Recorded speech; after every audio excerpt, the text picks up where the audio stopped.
I didn't have an outfit for the finale. On the day of the finale, I decided to go home to go get clothes. Beginning of my career, that was one of the biggest mistakes I ever did. Cost me, literally, first place, 100,000. What did the moment teach you? The moment taught me a lot of things. Number one, clothes don't make the man.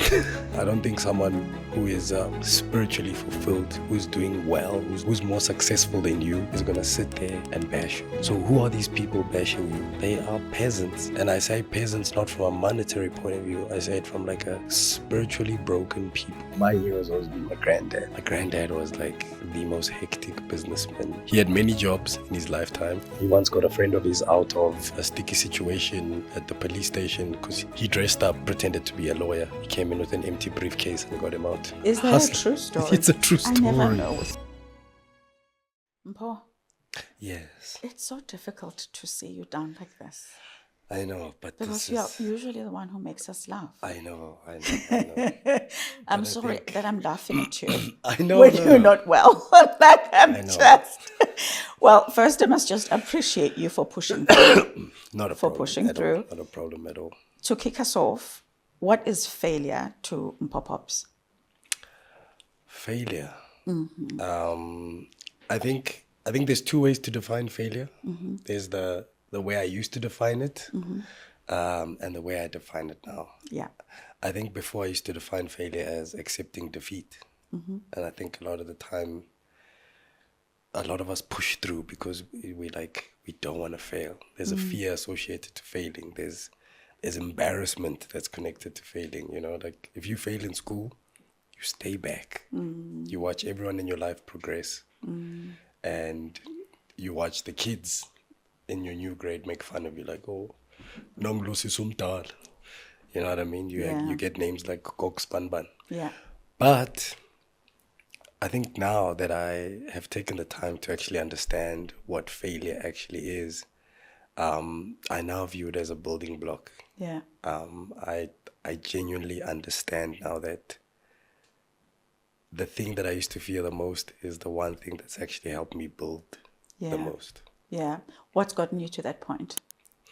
Accepting that failure is a part of the process. Yeah. On stage, I would say I fail 40 to 50% of the time. Really? Yeah. So you seem to always be in sync with your audience because I've been in your presence when you're doing a professional job a couple of times. Yes. But so when I'm on stage, I always say like it's being an emotional DJ.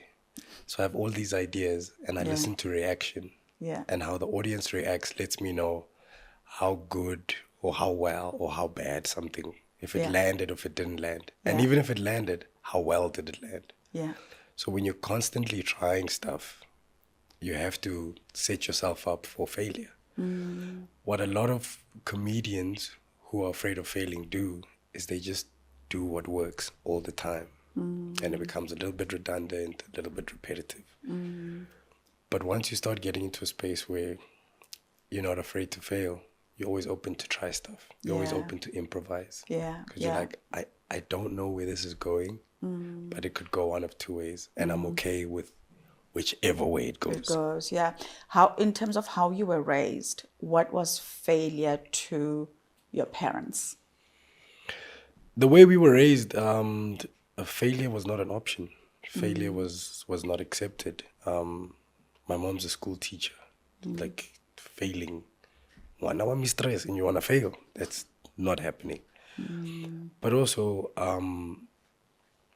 I think we grew up with this notion of like, abantu bazuthini.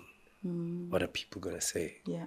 So whenever you stepped out into the world, you were always a representative of something. Not just you, your family, where you come from, your neighborhood, your school. You know, when you start going to Model C schools, they have strict rules on you. Like, even if you are commuting to school, you must always have your blazer on. Your shirt must be tucked in because you're representing an organization, you know? So I grew up in an era where failure was never an option. It was always frowned upon to fail at anything. It's only later in my years that I realized that you should actually encourage people to fail. Yeah. Like entrepreneurship is failure at its best. Yeah. Yeah. Is that how you're parenting? Yes. How are you teaching your daughter? Is your daughter, hey? It's my daughter. So Yes. when it comes to Imani, I'm very open to her. I'm the type of parent where I'm like, try everything. Keep an open mind. But I also wanted to try everything so she can fail at certain things and realize maybe this is not for me. This is not what I want to do, or fail at something just so she can keep doing it until she perfects it. Yeah. You know, something like right now she's learning to play the piano. Sometimes she gets it right, sometimes she doesn't.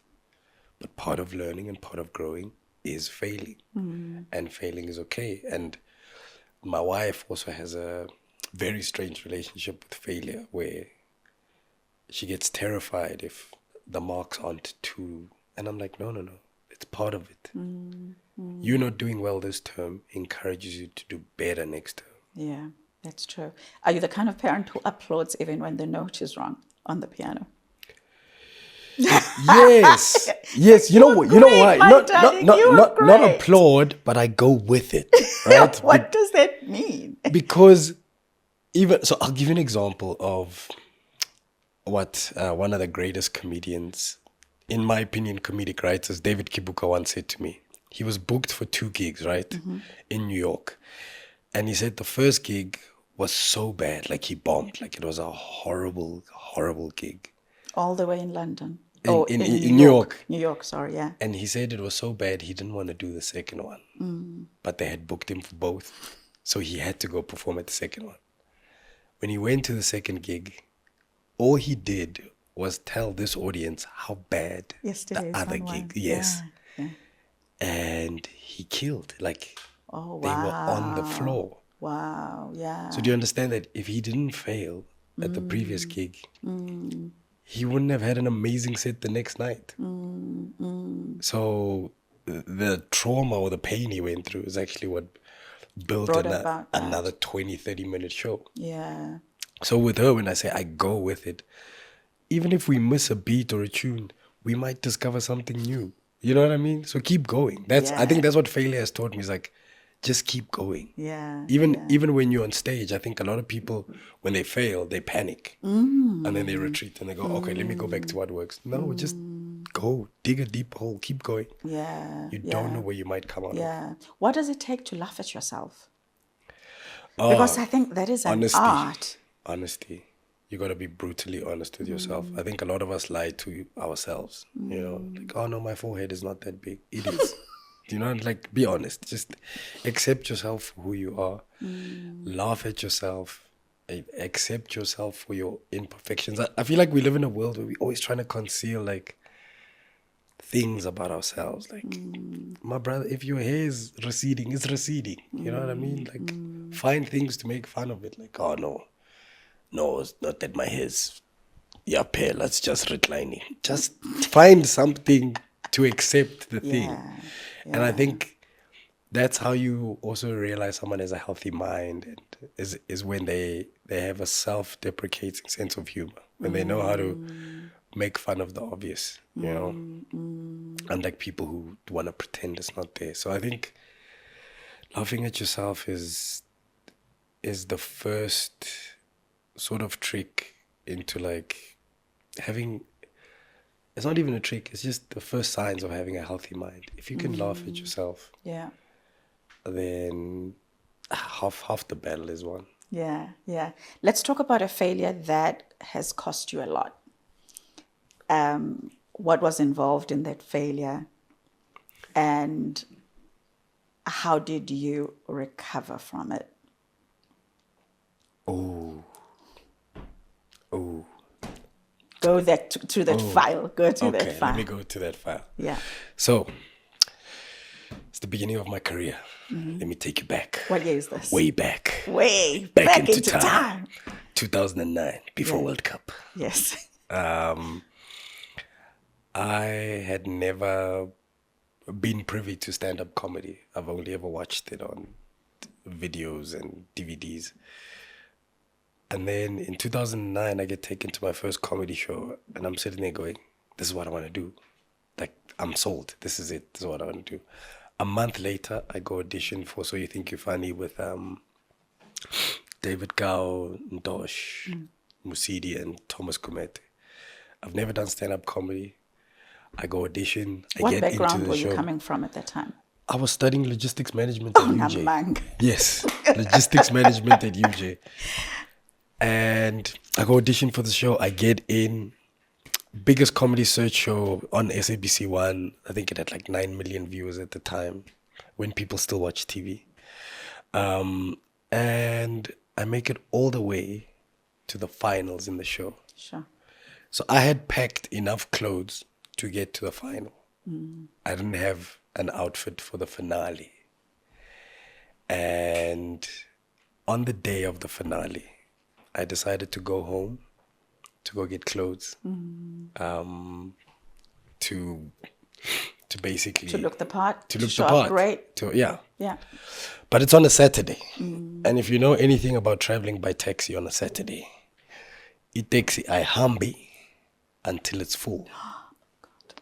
You know? So what I thought would be an hour and a half trip turned into like a 4-hour trip. No way. Because you know, when you get to town, the taxi doesn't move until it's full. Sure. And it's Saturday, people are going to work, you know what I mean? So I spent so much time commuting to go home, to go get a finale outfit, that I missed like a pre-rehearsal thing. Judges were not impressed, people were not impressed. I came back in time, we did the show, and I mean, cut a long story short, I didn't win the show. Oh no. And your chances were good before. My chances were good. It was a done deal. Oh, but I think everyone was like, you chose this. This was more important than the actual thing. I think that was the consensus with the judges. And I was just like, yo, man, I just wanted to look the part. It's the finale. That's part of. Yeah. I thought that was one of the judging criteria things, like Yeah. how you show up matters. But yeah, I think that's in the beginning of my career, that was one of the biggest mistakes I ever did. That cost me literally first place, 100,000, Sure. which back in those days was probably a lot of money. But yeah, What did it teach you? What did the moment teach you? the moment taught me a lot of things. Number one, clothes don't make it the man. Your healthy body is more important Yes. than the Edgar's shirt. Yes. Clothes. Also, if you go on YouTube and you look at how I looked, and you're like, wow, so you went home for that outfit. Oh, is the video still around? It's there. Man. It's there. I will go find it. Look at So You Think You're Funny finals. Yeah. Mpho Popps, you'll see me there. I look like a black Inspector Gadget, and I was bald. But story for another day. Yeah. So clothes don't make it the man, and this is the one thing I love about my church. We have a thing where we say, show up as you are. Okay. You know, I think a lot of people want to dress up for church in their 3-piece suits. And it's like, no, just come as you are.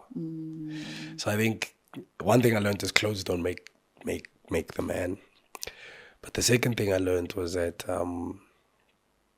I didn't need the validation of winning that competition to know that this is what I was destined to do or to become. Yeah. Yes, I didn't win, but I won a lot more than anyone else who was on that show. You know, so it taught me how to also not just pretend.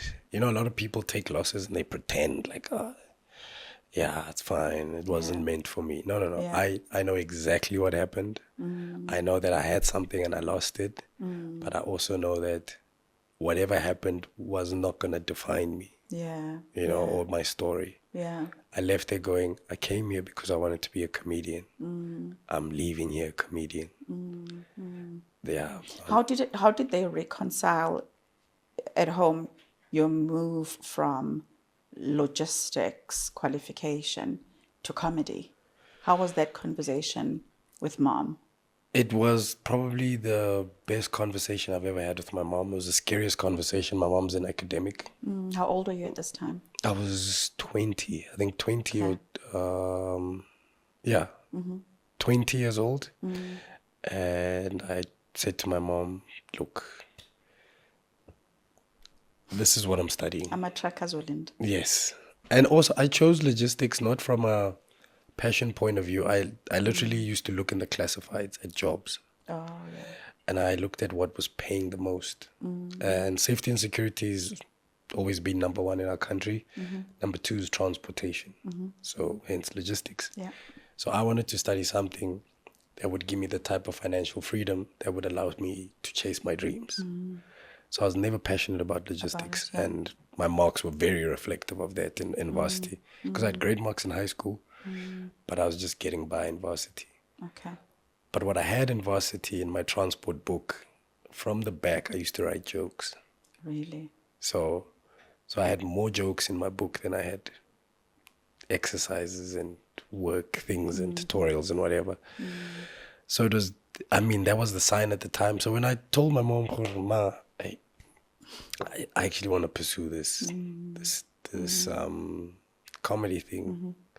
When she gave me her blessing, I think that was because I was expecting a bit of resistance yeah. and are you my mom got upset with me because I refused to take a job at Spitz, because she was like, "Mpho tjhelete e ngata so ke mang a tlo go fang 5,000 a month o batla o letsa di jokes." But when I told her like that this is what I'm passionate about and this Yeah. is what I want to do, Yeah. she fully supported me, and I think that was the fuel you needed. the fuel I needed, the tap on the back. Yeah. And I was like, if my mom supports me, forget. Game And over. Let me go. Game over. Yeah. And I did the right thing. I got a job. I moved out. I got a job, and I did comedy in the evenings after work. Let's talk about other people's opinions. Oh, could not be So, bothered. really? Could not be bothered. I say this to my wife all the time, and I always I have to prep her when I say it, and I go, I genuinely don't care. And it's not me being mean or anything. I don't care what you think of me, what you think of my craft. Your opinion of me has no bearing on my soul. What got you to that level of clarity? Because to a lot of us, I think, especially careers or being in a business where the actual business is displayed in public, consumed publicly, how do you get to a point of being so clear that people's opinions of you don't really impact you that much? Two ways. Yeah. Number one, coming from caring a lot about what people thought. Okay. Right? There's a famous chef in Japan called Jiro, best sous chef in the world. And small restaurant, he's got 10 people that come and sit at a time. He's fully booked 3 years in a row, 3 years out rather. Part of his process is making the food and watching you consume it. Because how you react is his feedback. Yeah. He wants to watch you and see. And I feel like as creatives, we care so much about our work. That's what we do. We put it out there and we watch. We want to see what people are saying. And as a performer, I'm used to that instant gratification from the audience's reaction, right? I say something, you laugh. I know it works. I say something, a few people laugh. Okay, it didn't really work. I say something, you cringe. It made you feel like this. It worked. What we do now is we put all of our stuff online, and we still do the same thing. We put online and we watch. What are the comments saying?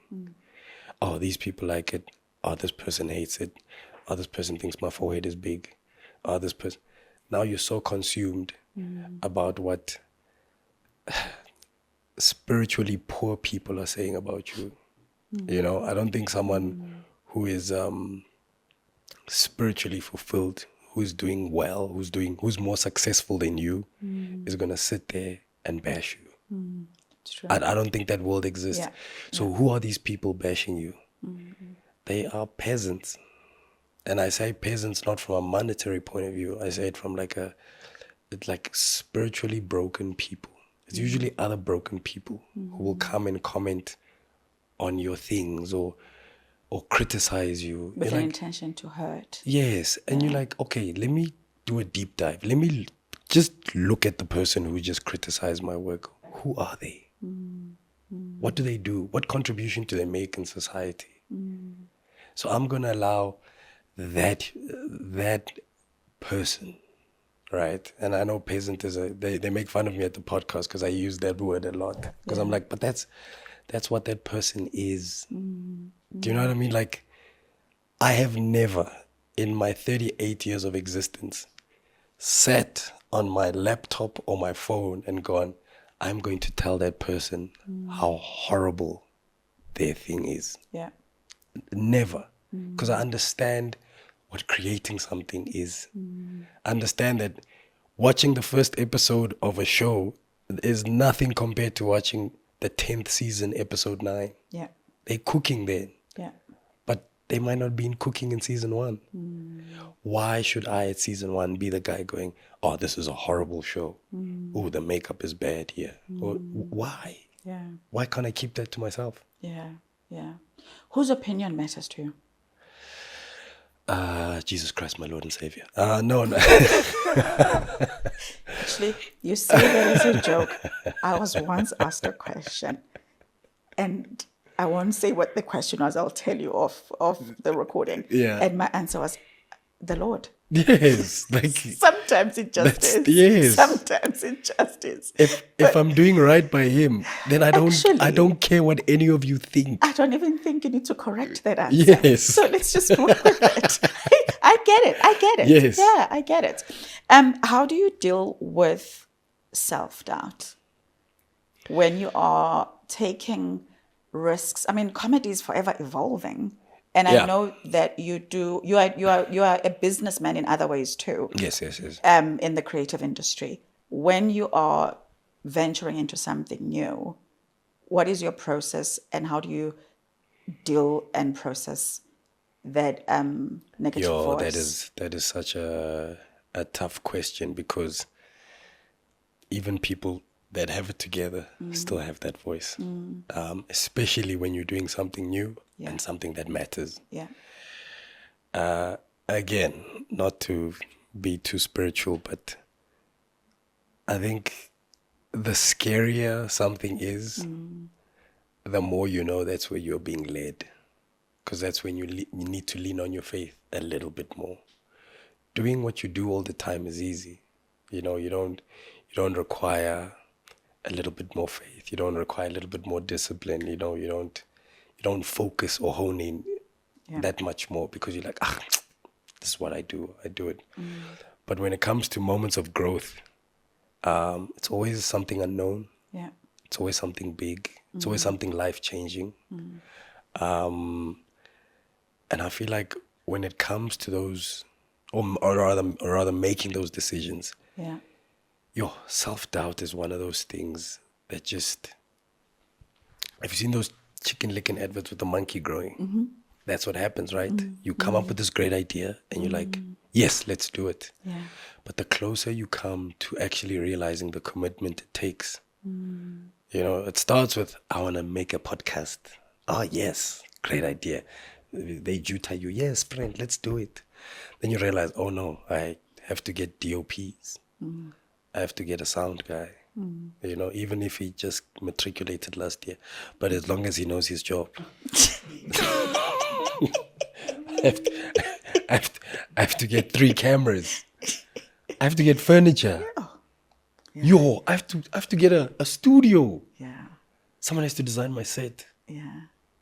I need an outfit. I need guests. I need a makeup artist. I need it. Now you start realizing how much work that one thing is.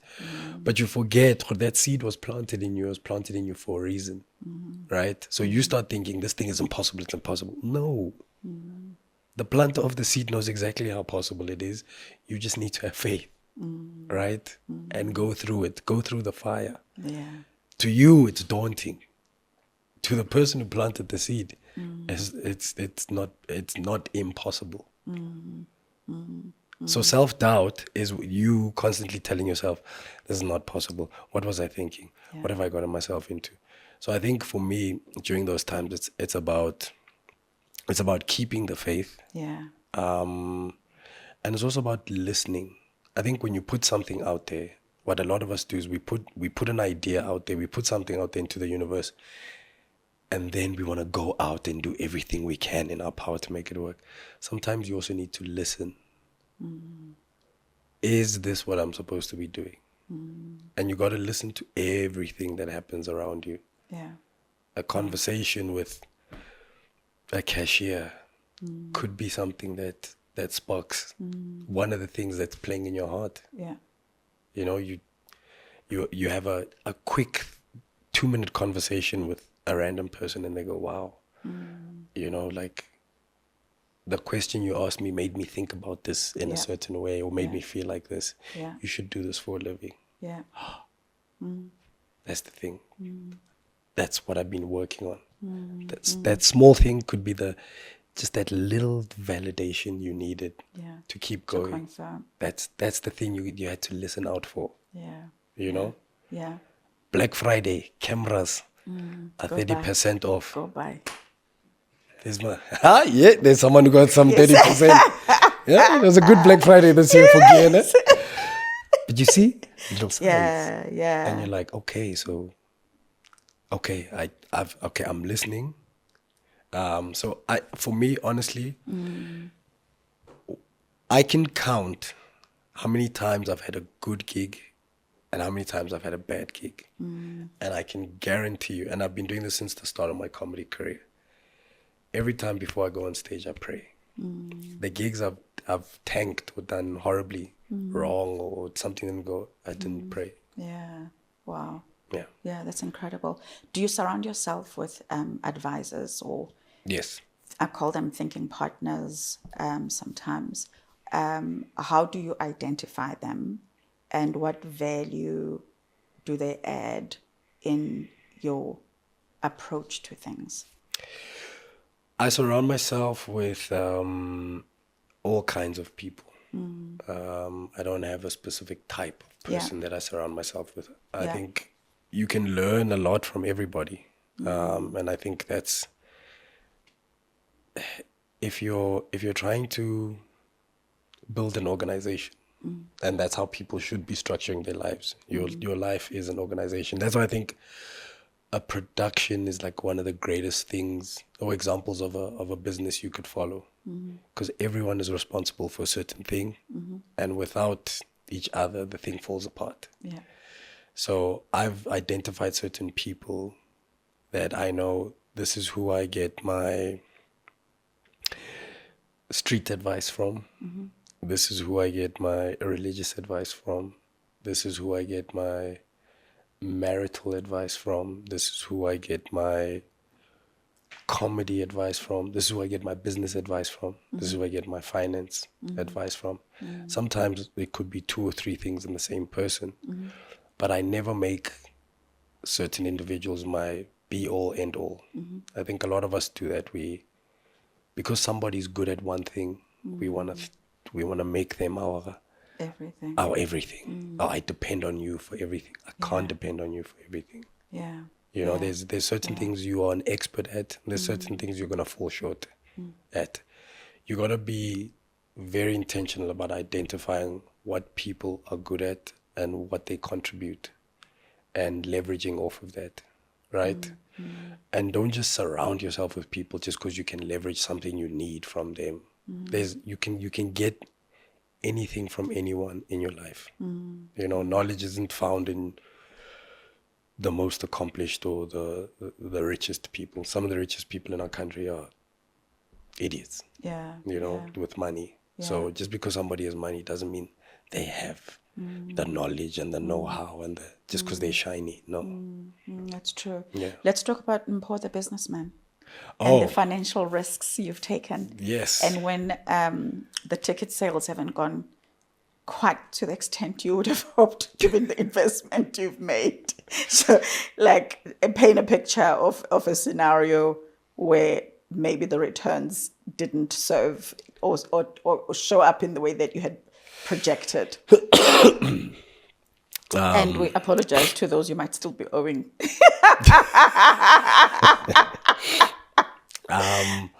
I take it on the chest. If something doesn't go well, I take it on the chest. I don't take it personally. I understand it's part of the process. But in terms of Mpho the businessman, he started life many, many years ago.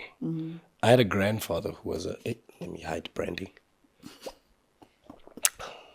If you'd like to sponsor us, Yes. we eat healthy on this podcast.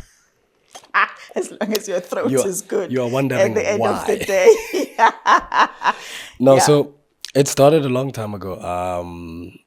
My hero has always been my granddad, and my granddad was like the most hectic businessman ever. Like he was a hustler, right?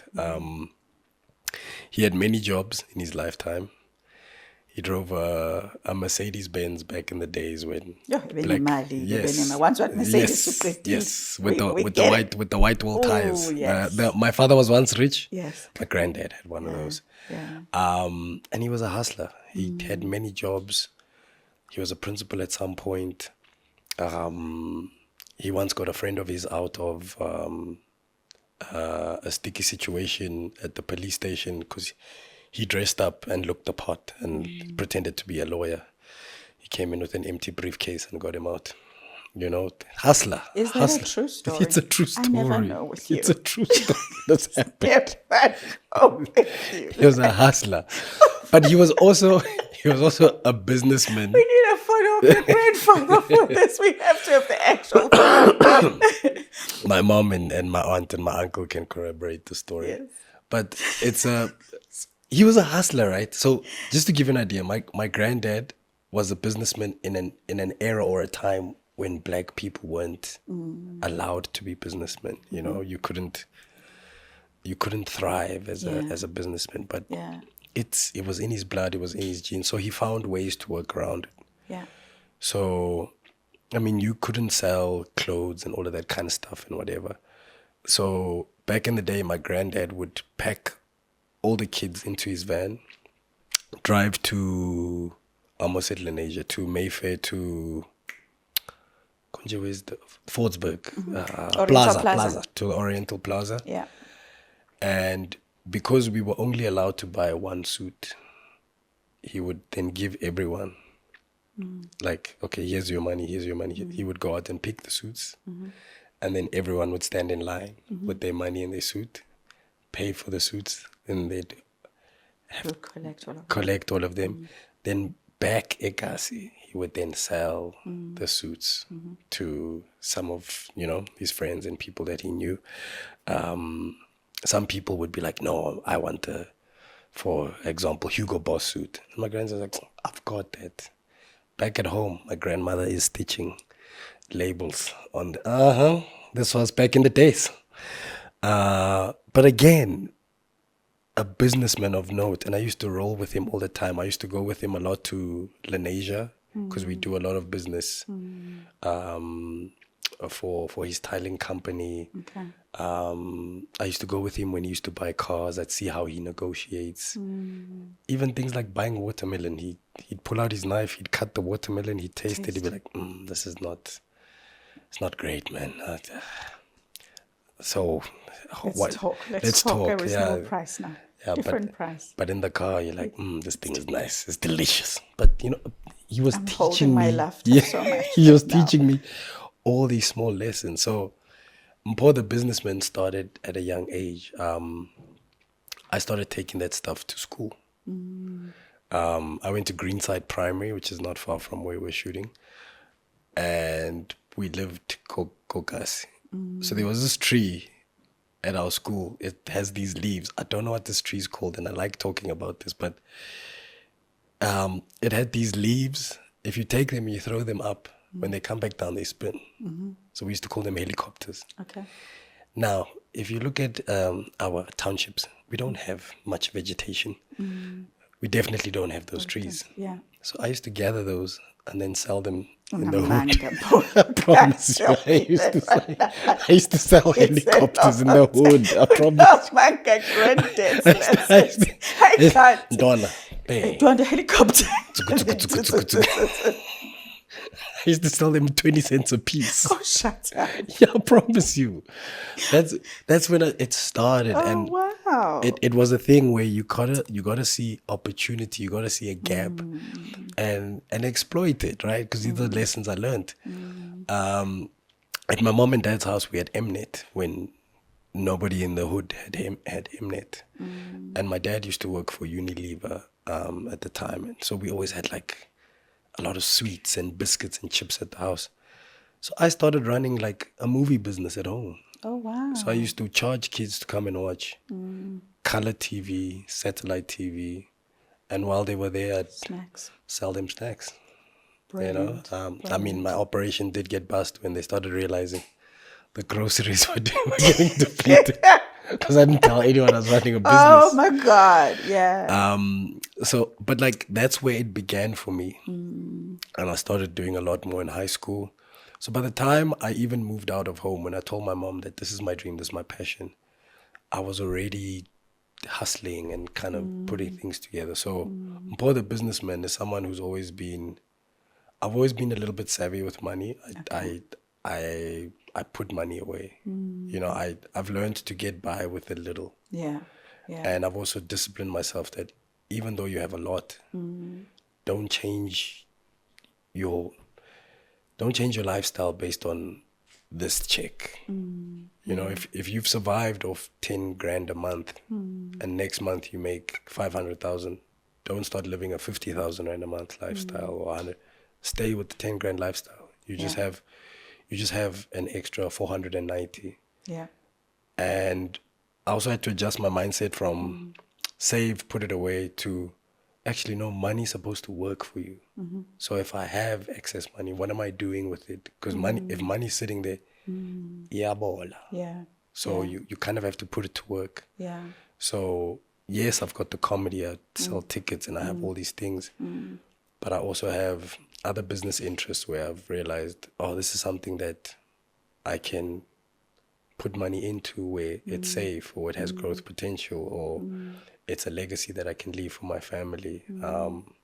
So even my passions, you know, I have a passion for cars and I've turned that passion into a self-sustaining business. Beautiful. How would you guide an up-and-coming comedian or that child who's studying logistics and is yet to discover that they want to do stand-up comedy in terms of being financially successful in this career, keeping in mind that the arts and entertainment to a lot of parents is not seen as commercially or financially viable?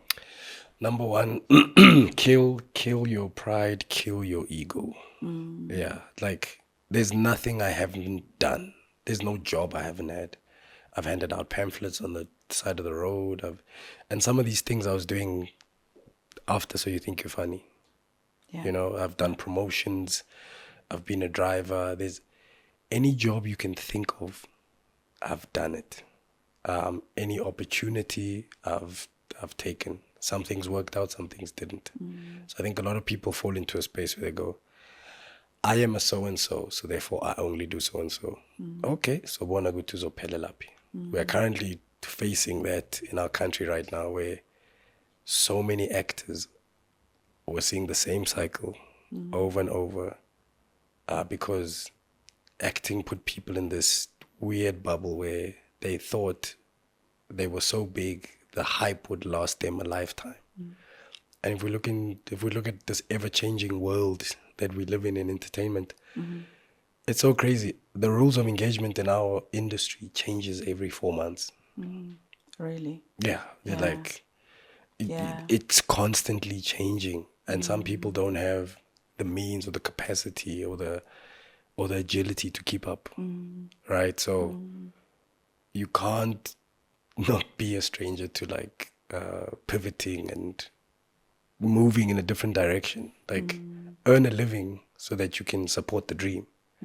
I think one of the biggest lessons I learned, especially when I started working and doing comedy, was I was working to support my comedy dream. And even when my comedy dream came to fruition, I had to do other things to support it. So a lot of people think, oh, if I just get that one big break as a musician, my life is made. No, it's not. The greatest musicians in this country don't make most of their money from music. In the world, actually. That's true. In the world. That's true. Rihanna didn't become a billionaire by music. Jay-Z didn't become a billionaire by music. And so forth and so forth. Yeah, Right? yeah. Kevin Hart is not almost a billionaire because of stand-up. It's everything else around it. Around it, yeah. So to anyone who's getting into this industry, like I said earlier, don't make the thing your be-all, end-all. Don't put all your eggs in one basket. Use it as a business card. Oh, this is what people know me for. How do I then use this to get into rooms? Look at examples like people like Connie Ferguson, Yeah. who did a brilliant job in building her brand on screen, and then later converted that into building a production company, building a skincare range, going into logistics and doing all of these other things, which explains why she has such great success today. Yeah. And you'll probably find all these other things she's done now have made her way more than her time as Karabo Moroka. Yeah. But some people want to live in the glory of, I was Karabo. Who am I gonna be next? Oh, I am O's queen. Yeah. No. You know what I mean? Yeah. So Yeah. I think for me, I would definitely encourage anyone out there to kill their ego, put their pride aside, and be willing to just work. Like, just do the work. Eventually, the right opportunity finds you, and it finds you ready. In terms of explaining to our parents, guys, this is going to sound a little bit controversial, but your parents never lived the life that you lived. And they are definitely not going to live the life you're going to live. Yeah. We are all cut from different generations. There was no internet when your parents were around. Yeah. They don't understand it. Yeah. Yeah. You know, sometimes parents only understand when they start seeing money. Ma, I want to be an influencer. What is that? You make videos on your phone. I'm trying to take you to school so you can be an accountant. Now you're trying to explain to your mom, accountancy is going to be obsolete once AI actually fully kicks in properly and it can do your accounting for you in 30 seconds. This is what I want to do. So I think explaining to our parents doesn't necessarily work because they'll never understand. But I think what will work is proving concept. If you can prove to your parents the thing that I said I want to do, Yeah. please allow me a trial basis. Yeah. Which is kind of the deal I had with my mom. Give me the certain time to do this. And if it doesn't work out, I'll come back home and cool. Yeah. Let's agree. Yeah. So I think when it comes to our parents, Yeah. let's find a way to negotiate. Like, we have easy parents now, you know. People aren't getting beaten the way we used to and things like that. So if you can sit with your parents and make them understand, let's do it. But don't expect your parents to have all the answers. They also don't know. We all living our first lives. Do you find it easy to ask for help? No, I find it very hard to ask for help. Why? Have that sip. I find it very hard to ask for help because of pride, because of ego. You know, and you start saying dumb things like, oh, the last time I asked someone for money, I was 20 years old. And you take that with a bit of pride, like, yeah, I don't, I make a plan or whatnot. And the thing is, you would actually be amazed at how many people are willing to help you once you ask for help. So you let pride get in the way, you let ego get in the way. And I remember when I was at my lowest point in my life, like rock bottom, lowest point in my life, I asked for help. I had to surrender. What kind of help did you need? I needed, I don't know what kind of help, but I needed some kind of intervention. I was I was in a very bad place. I was depressed. I was burnt out. I was not coping. I was heartbroken. There were so many things that were happening where that was rock bottom for me. And I knew I needed help. I just didn't know what kind of help. And when I told the people around me, like, hey guys, I need help. I'm not coping. They were like, we knew. We were just waiting for you to say so. Yeah. Yeah. And just like that. Help was there. Help, yeah. So what would you say to somebody who's struggling to ask for help? And I'll say the same thing. Put your ego aside, put your pride aside, put your hand up and ask for help. You'll be amazed at how many people within your close circle are willing to help you. And not just from I'm in a bad place point of view. Even from a business point of view, right? You have a friend who's a logistics manager. He owns a fleet of 100 trucks. You've never expressed interest in logistics. Whenever you speak to him, you ask him about money or, hey, how can I make money? You've never been like, yo, how does your business work? The moment you start showing interest in that you'll be amazed at what that person will go, let's meet up. Let me sit you through. Let me show you how this whole thing works. Now you've got someone who's giving you insight into how you can diversify your portfolio, make more money, without you going, man, I'm looking for other ways to make money. Money is not the goal. Knowledge, power, growth, that's the goal. Also, when you show an interest in what I do, you'd be amazed at how I'm willing to go, oh, come spend the day with me. that's true. Oh, come to the studio, come see how we shoot. Yeah. Yeah, come. Yeah. But it only comes from you going, I need help. I'm struggling with this, Yeah. Yeah. And again, the people closest to you, because we all have people who are close to us, but we use them the wrong way.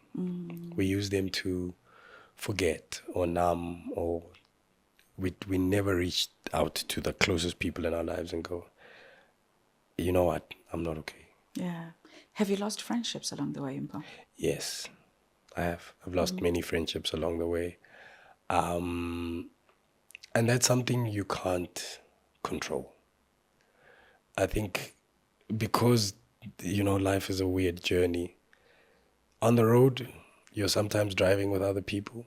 You're traveling with other people. And you're heading in the right direction. But some people want to take shortcuts. Some people want to take longer breaks at the gas station. You aren't always going to be in the same place. And you need to learn to make peace with that. You need to learn to be okay with that. That some people are only meant to be a part of your journey for a certain part, or some people are meant to get you to a certain place. We do outgrow people. And not just for spiritually, yes. Mentally, yes. Our habits as well. I think when I stopped drinking as well, I started realizing that I actually had a lot of drinking buddies, not like actual friends. And you also can't turn around and be the guy who goes, oh, people, just because I don't drink, no one wants to hang out with me. No. Sometimes those people are also respecting you because they're like, that guy doesn't drink, so let's not force him to be here with us. Yeah. Yeah. But a lot of the times you realize a lot of friendships are by association. Especially when you're someone who's kind-hearted, you have a big heart. Even in the industry, you think a lot of people are your friends. They're your colleagues. You get along because you're like-minded. Yeah. Yes, I do have friends in the industry because I'm able to distinguish between a genuine connection that I have with somebody versus a working relationship that I have with somebody. And it's okay, guys. It's okay to let go of a situation that no longer serves you. Yeah. It's okay, those people owe you nothing. Just learn to let go. Yeah. Last question. How do you fill your cup? Because in your art, you help us relax. How does Mpho fill his cup? As I sip So on my that cup. as you sip on that cup and the secret juice you're drinking, so that you have enough fuel to come to us and make us find joy in your performances. Okay. Couple of things I had to learn.